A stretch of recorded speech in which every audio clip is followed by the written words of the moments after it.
Hey friends, welcome back to the channel. In this video, I interviewed one of the respiratory medicine specialist consultants at my hospital called Dr. Thomas, and he shared 10 things that we can do right now to help combat the spread of the coronavirus that's causing COVID-19 that's taking over the world, basically. Everything is going to be linked in timestamps in the video description and in a pinned comment, so you can jump around the video if you feel like it, and I will start with a very quick summary of everything that we discussed. So if you don't have too much time to watch this video, at least you'll get like the most bang for your buck out of it. So firstly, we talked about the importance of not panicking and preparedness being the key rather than panicking. Secondly, we should all be following the instructions from high command. So in the UK, we should be following the advice of Public Health England and the government, and this applies to whichever country that you're in. Thirdly, we talked a lot about social distancing and what that actually looks like and why it's so important. And then we talked about the importance of avoiding physical contact with elderly relatives because they are by far more vulnerable than young, fit, healthy people. Point number 5 was conditions for self-isolation, and the point we made was that basically this situation is so rapidly evolving that you should always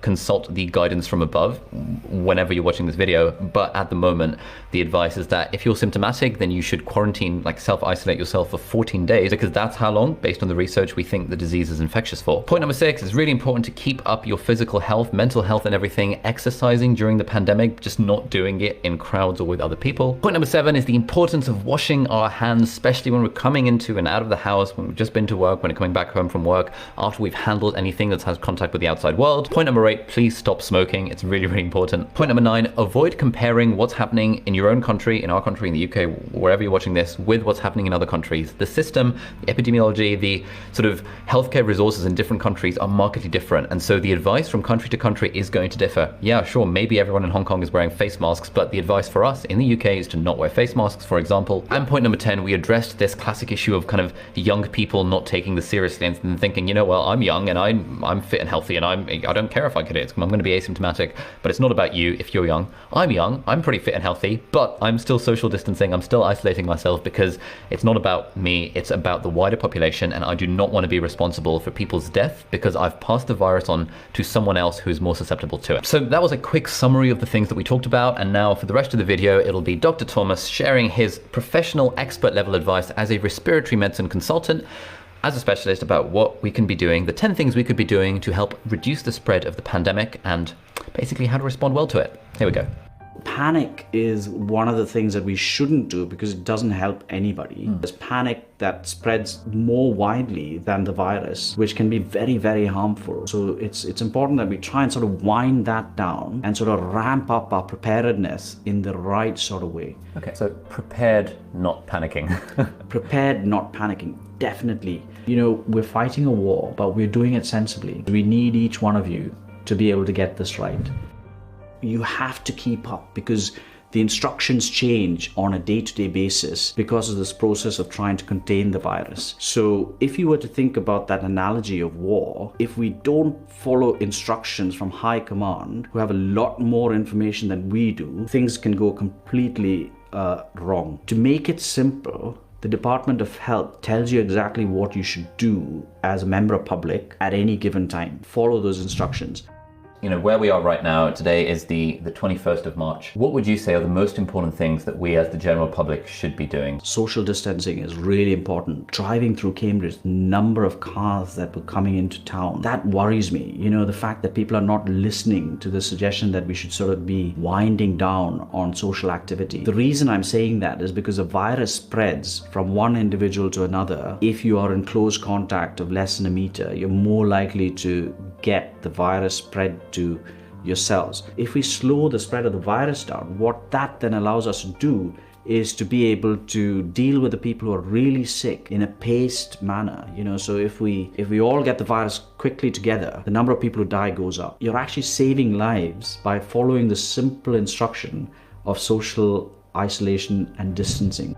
So this is really important. At this stage of the epidemic, where we are today, you need to protect your elderly relatives. You need to protect those who are vulnerable. And the way to find out who those people are is to go to the NHS England website, and they actually have a list of people. The general list is people with chronic respiratory disease, people with chronic heart disease, diabetics, people who are vulnerable because of recent chemotherapy for cancers, people who are immunosuppressed because of immune conditions, and so on and so forth. So there's a long list of conditions. The principle of social isolation has gone beyond that. Elderly people in particular are also a little more vulnerable than the general population, and we know that very clearly from the data that we have from Italy. If you care for your elderly grandfather or grandmother, you need to make sure that social distancing works for them. That doesn't mean that you shouldn't have social contact, because there are so many different ways in which we can have social contact. And it may be that we need to do that more now by, say, electronic means. What about the whole kind of sort of self-isolation, self-quarantine type thing? Like, what advice would you have for people about, when do I know whether to self-isolate or to quarantine myself? There's been differing guidance on this. There's been a time when they said self-isolate for 7 days, and then all of a sudden it's changed to 14 days, and it's been variable. The reason why this has been different is that we were at different stages of this epidemic. The government felt at a certain time we were fine to be self-isolating for 7 days. Now that's increased to 14 days. However, as of yesterday, we all know that we shouldn't be going to pubs, gathering in public places. Football matches have been cancelled. A lot of events and concerts have been cancelled. And that is having a profound effect on people's lives. And we can't take that away. It doesn't mean to say that you shouldn't go out, Would it be okay if I got up early and went for a run? Yes, please do. You must go for your run. Get your exercise, As long as you're not sort of running with a team or running the marathon where there are shed loads of people running together, I would recommend that you definitely exercise, keep fit, try and get your sleep. And if you're worried about your mental health and stress, avoid alcohol. I'm preparing myself as if I was preparing for a marathon. Okay, and that's exactly what it is. I can't emphasize that message more. If there was a time to wash your hands, and for all of us to wash our hands, now is the time.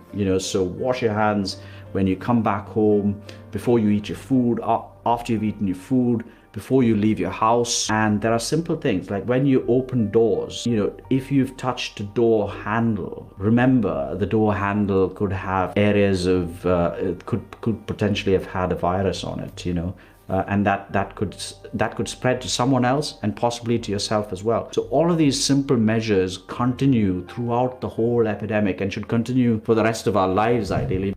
So simple things like stopping smoking could potentially save your life, because it actually allows, say, in an asthmatic, for the inhaler to work better if you stop smoking. So this is a good time.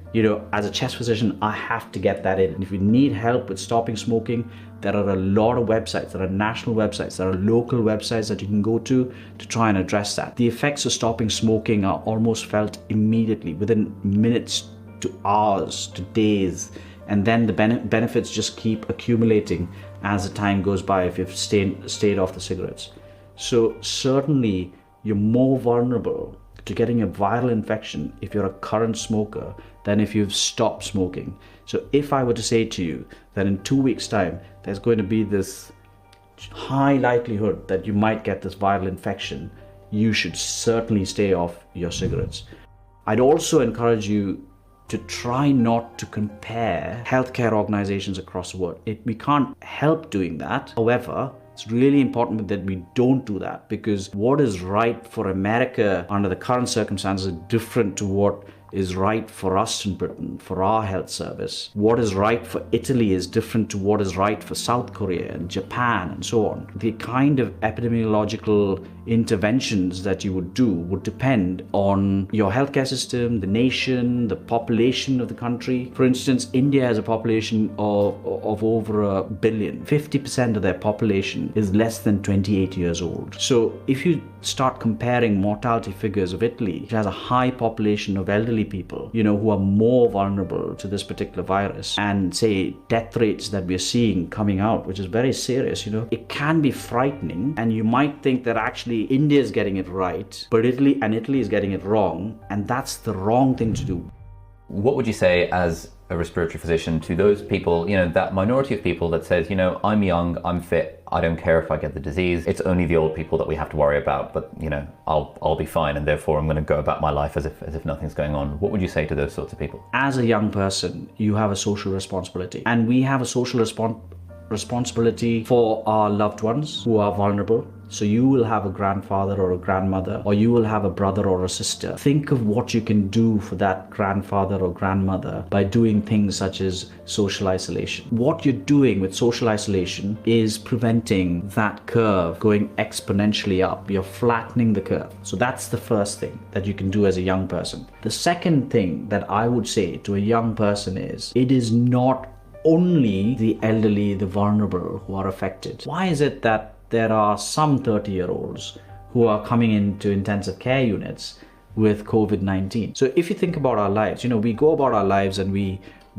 deal with most problems as young people. However, amongst us, there will always be people who have vulnerabilities. You might have an immune deficiency, some other medical problem which wasn't apparent, but unless your system or your body was stressed, only that would then point towards this particular vulnerability. Or the virus itself, the load of the virus that you've been exposed to, because when the pandemic is at its max, you don't follow these basic hygiene principles and rules, and you go out, you go to a nightclub, or you have a rave in your room or something, where there are shed loads of people together, and then and then if there are people who have a particular, say, strain of this virus, because these viruses, they're RNA viruses which can mutate. Kind of just to sum up everything that we talked about, we've said that this coronavirus that causes COVID-19, it's a very big deal, like in capital letters. It's got a significant mortality. We don't yet really know what the long-term morbidity of it is going to be. And we know we're at that point where there are things that we as individuals and as a collective can do to make a difference, which are things like social distancing and isolation once we have the symptoms. And the idea behind that whole thing is that we want to flatten the curve of the pandemic